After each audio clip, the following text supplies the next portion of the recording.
Hello and welcome to Wednesday's programme. I'm John T. Messer. And I'm Ellie Louise Ringe. Coming up tonight between now and 6:30. Well, let's return to Bob now. And Bob, some very moving stories in your report there. Just what have the council been doing to tackle this problem?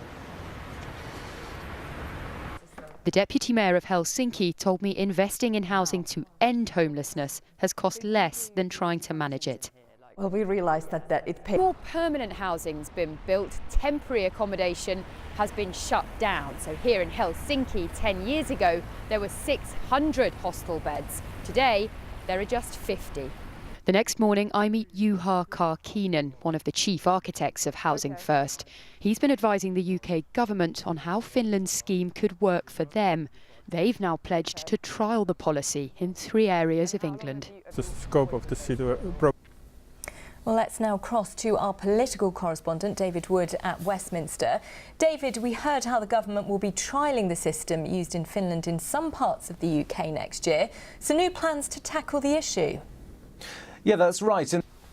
Let's now turn to other news in the region. And rail passengers travelling on New Year's Eve could be hit with long delays after South Western Railway staff announced plans to strike. Members of The number of schools rated good or outstanding in Torbay has dropped by 14% since last year, the largest decline in the region.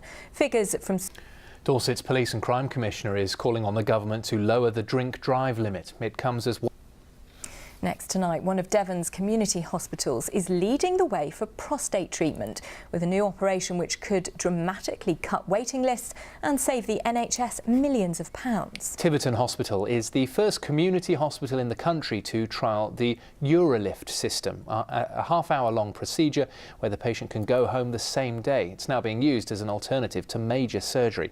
Richard Lawrence has more details. And still plenty more to come on the programme before 6:30, including Bob, who's going to be here with the full forecast. Bob, and it's not looking great. You could say that again, actually, John.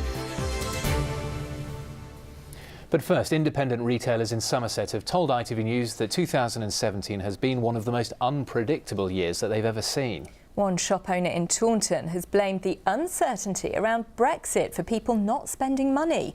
Our Somerset correspondent Ben McGrail has this report.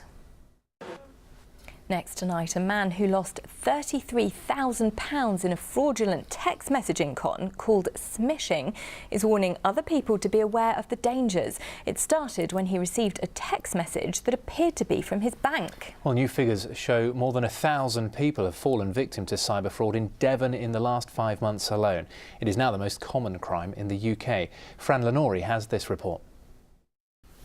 The ITV News continues with the national and international stories at 6:30. Here's Mary Nightingale with the details. Quick bit of football for you, and Exeter are through to the FA Cup third round after a late win last night. Now, with the Christmas party season in full swing, there's sure to be some still feeling the effects of a good night out the morning after.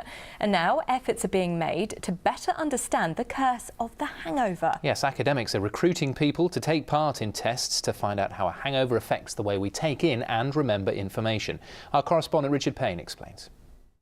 Richard Payne with that report.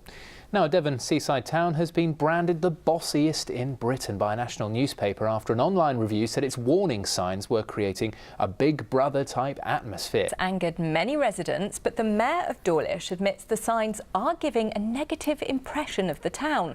Well, Jackie Bird has been finding out more. Well, talking of signs, we're joined by a man used to reading them. Reading the signs, reading the weather, not great signs, I'm afraid, for tomorrow. We have battalion. Bob, not the best news you've ever brought us, but thank you anyway. Well, it's goodbye from the three of us. Don't forget the late news is at 10:30. Now we'll hand you to Mary Nightingale as the ITV News continues. From all of us here, have a lovely evening. We'll see you tomorrow at 6 o'clock. Bye-bye. Bye-bye.